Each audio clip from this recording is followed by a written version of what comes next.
हमेशा की तरह अपनी दुकान बंद करके घर पे जा रहे थे। घर पे जाते टाइम जिस रास्ते से वो जाते थे, वो दुकान के बाजू से एक गली है छोटी, उसमें से निकलते थे। उस दिन रात को कोई लोग उनका वेट कर रहे थे वहाँ पे, जो आए और उन्हें चाकू घोंप के वो चले गए।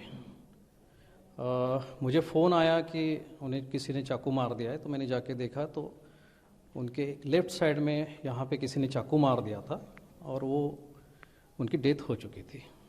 वो जब जा रहे थे दुकान से घर, तो उनके साथ कौन कौन था? भैया जब निकले तो उनके पीछे ही उनका लड़का और बहू दूसरे व्हीकल पे थे। भैया टू व्हीलर पे थे सामने, और उनके पीछे ही एक 15-20 फीट पे उनका बेटा और उनकी बहू पीछे उनके चल रहे थे।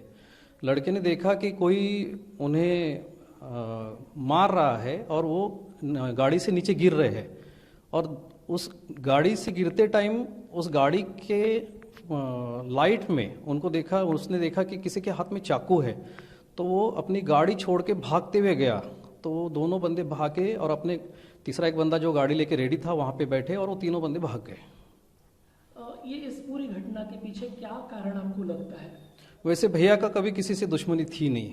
अभी जहाँ तक कि हम जानते हैं, हमें तो हर कोई बोलता है कि उन्होंने कभी किसी से ऊंची आवाज़ में भी बात नहीं की, इसलिए हम समझ नहीं पा रहे कि इसके पीछे क्या हो सकता है। काफ़ी दिन हो चुके हैं, एक्चुअली 12 दिन हो चुके हैं, लेकिन पुलिस ने भी अभी तक के हमें कोई कारण नहीं बताया कि इसका कारण क्या हो सकता है।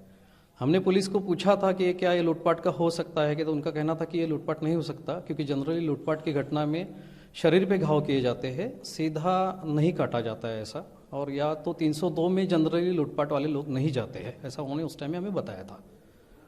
इसमें कुछ व्हाट्सएप फॉरवर्ड का भी कुछ था? हाँ, भैया के कुछ मैसेजेस थे नुपुर शर्मा के बारे में, जो उन्होंने एक जनरल जैसे हम किसी को भी फॉरवर्ड करते हैं वैसे कुछ ग्रुप्स में उन्होंने ग्रुप में फॉरवर्ड किए थे।